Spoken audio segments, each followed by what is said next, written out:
യേശുവിനെ ഒരു ടീച്ചർ എന്ന നിലയിൽ ആദരിക്കുന്ന പല ആളുകളുണ്ടായിരിക്കും. അവർക്ക് യേശുവിന്റെ ടീച്ചിങ് മതി, യേശുവിനെ വേണ്ട. വിശ്വാസികളുടെ കാര്യത്തിൽ അത് തന്നെ. ടീച്ചിങ് അല്ലെന്നുള്ളതേ ഉള്ളൂ. നമുക്ക് ടീച്ചിങ്ങും വേണ്ട, യേശുവും വേണ്ട, യേശു തരുന്നത് മതി. മറ്റുള്ളവർക്കൊന്നും അല്ലെങ്കിൽ യേശുവിന്റെ ടീച്ചിങ് എങ്കിലും വേണം.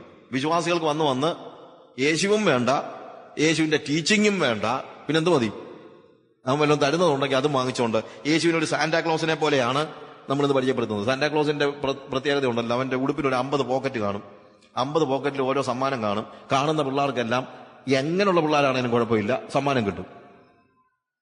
ഇതുപോലെ യേശു ഒരു സാന്റാക്ലോസിനെ പോലെ നമുക്കെല്ലാം ആവശ്യമുള്ളത്, നമുക്ക് ആവശ്യമുള്ളത് തന്നെയല്ല നമ്മൾ ചോദിക്കുന്നത്, ആവശ്യമുള്ളതാണ് പിന്നെ വേണ്ടത്. നമ്മുടെ എല്ലാ ഗ്രീഡും അവന്റെ അടുത്ത് ചെന്ന് പറയാണ്. എല്ലാ അതിമോഹങ്ങളും അത്യാഗ്രഹങ്ങളും ചെന്ന് പറഞ്ഞാൽ അതെല്ലാം തരാനായിട്ട് നോക്കിയിരിക്കുന്നതായ ഒരു സാന്റാക്ലോസിനെ പോലെയാണ് നമ്മൾ പലപ്പോഴും കാണുന്നത്. യേശുവിനെ അങ്ങനെയല്ല. നമുക്ക് ആവശ്യമായിരിക്കുന്നത് അതുകൊണ്ട് ഞാൻ പറഞ്ഞത്, ജീസസ് ഒരു മീൻസ് ആകരുത്, യേശു ഒരു ഉപാധിയാകരുത്. നമ്മൾ യേശുവിന്റെ പിന്നാലെ പോകുന്നത് യേശുവിന് വേണ്ടി തന്നെ ആയിരിക്കണം. അതുകൊണ്ട് ഗിരിപ്രഭാഷണത്തിൽ അവന്റെ ഹൃദയം നമുക്ക് പകർന്നു തരികയാണ്.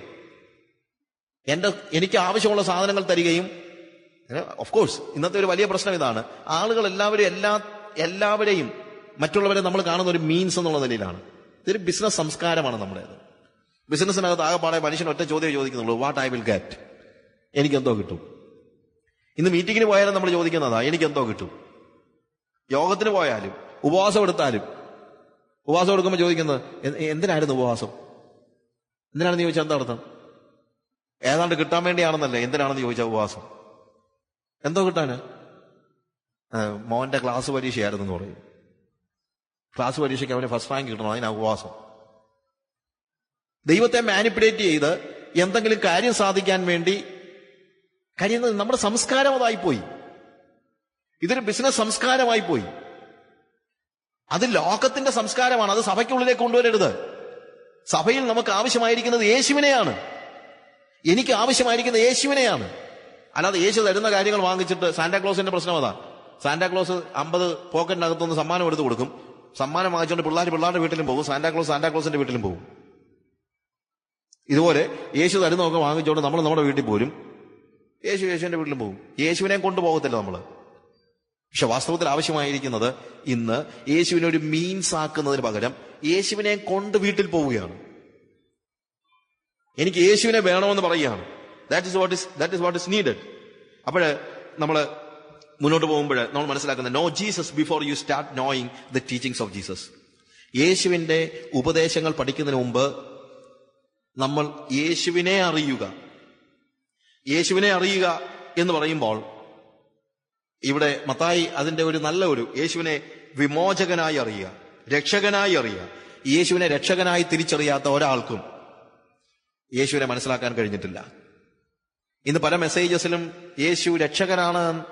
എന്ത് രക്ഷകൻ? പാപങ്ങളുടെ മോചകനാണ്, വിമോചനത്തിന് വേണ്ടിയാണ് യേശു ഭൂമിയിലേക്ക് വന്നതെന്നുള്ള ആ സന്ദേശം പറയുന്നതിൽ പരാജയപ്പെട്ടിരിക്കുന്ന ക്രൂസൈഡ്സ്.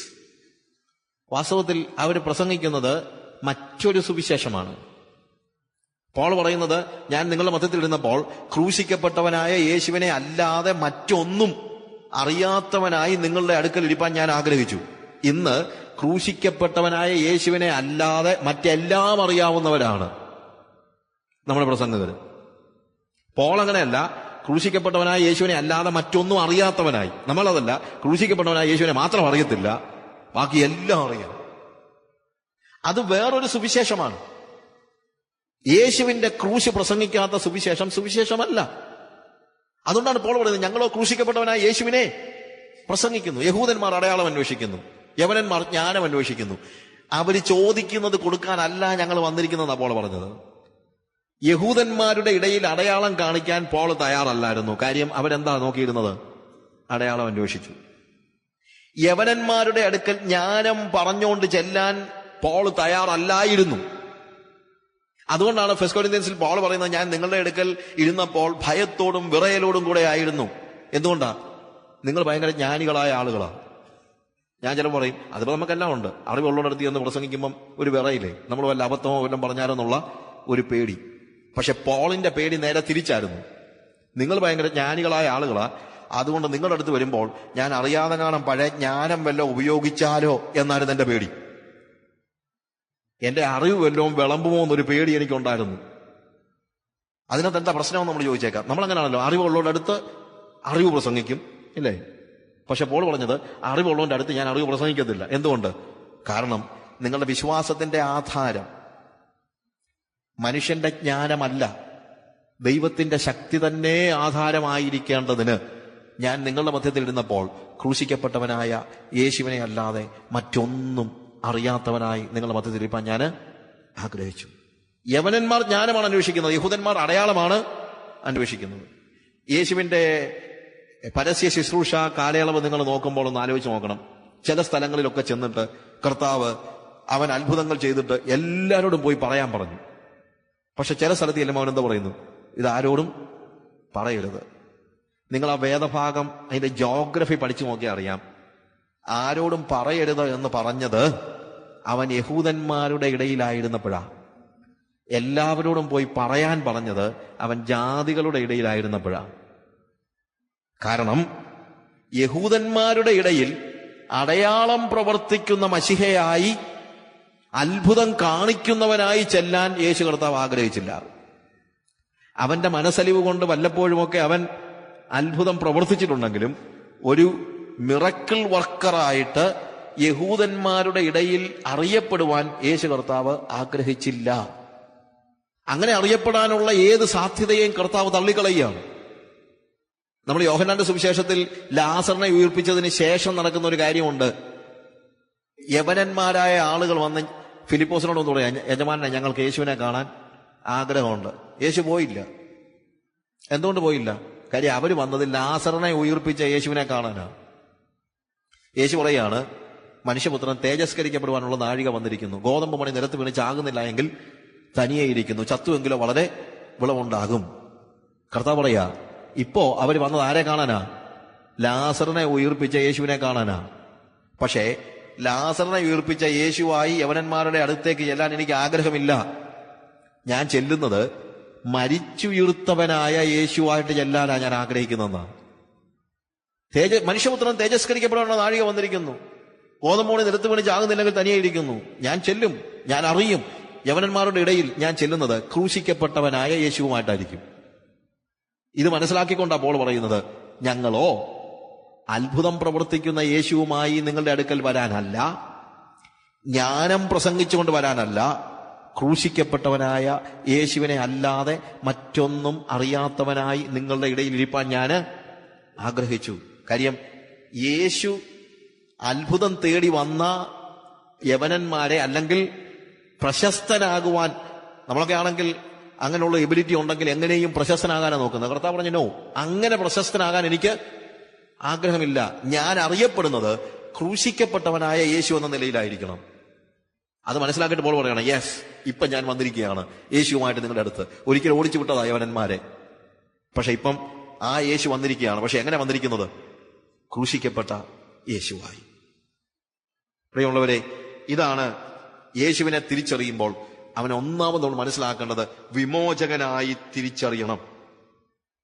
അവൻ പാപികളെ രക്ഷിക്കുവാൻ ലോകത്തിൽ വന്നു എന്നുള്ളത് തിരിച്ചറിയണം. അവൻ ക്രൂശിക്കപ്പെട്ടവനാണെന്ന് തിരിച്ചറിയണം. അവൻ ക്രൂശിക്കപ്പെട്ടില്ലായിരുന്നുവെങ്കിൽ എന്റെ വിമോചനം അസാധ്യമാണെന്നുള്ളത് തിരിച്ചറിയണം. പോൾ പറയാണ്, ന്യായപ്രമാണം സംബന്ധിച്ച് അനിന്യൻ എന്ന് പറഞ്ഞ പോൾ പറയുന്നത്, ആ ഒടി പറഞ്ഞു നിർത്തുന്നത്, ആ പാപികൾ ഞാൻ ഒന്നാമൻ. പൗലോസ് കൺഫസ് ചെയ്യാണ്.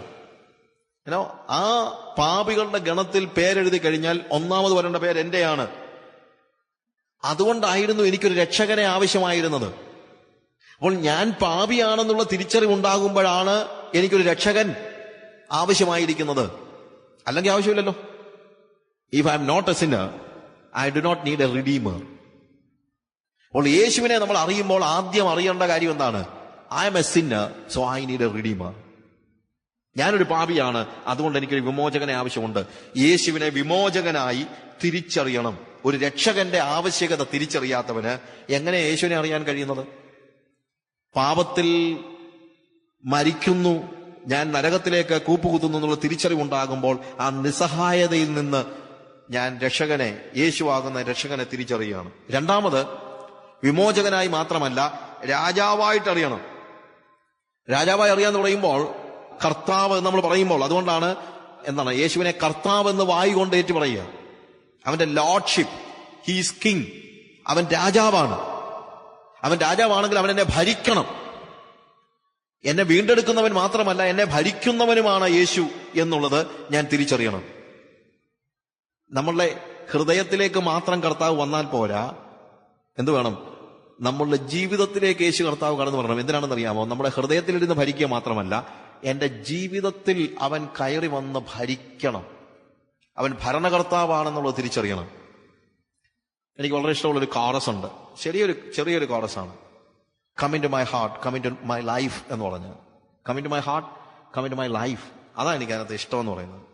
Come into my heart, come into my life, come into my heart, come into my life. Oh Jesus, mold it every day, make it a meaningful one. Oh Jesus, mold it every day, make it a meaningful one.